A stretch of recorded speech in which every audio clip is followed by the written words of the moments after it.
ஒரு நாள் இல்லை, 2 நாள் இல்லை, கண்டினியூ 3 நாள் இந்த மாட்டை நாங்கள் ட்ரீட்மெண்ட் பண்ணோம். ஆனால் எங்களால் காப்பாற்ற முடியல. இதான் சோகமான நிலைமையும் கூட.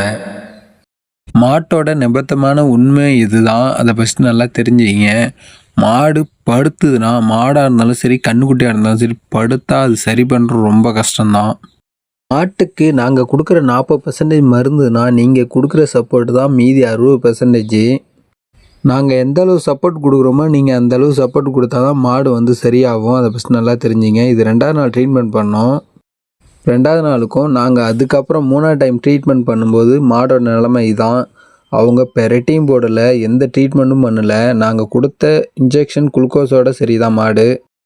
இந்த மாட்டை எங்களால் பார்க்க கூட முடியல. பார்க்க முடியாமல் தான் நாங்கள் எட்ட வந்துட்டோம். இந்த நிலைமை இங்கே ஆயிடுச்சு. இந்த நிலைமைக்கு காரணம் முழுக்க காரணம் வீட்டோட ஓனர் தான் நான் சொல்லுவோம்.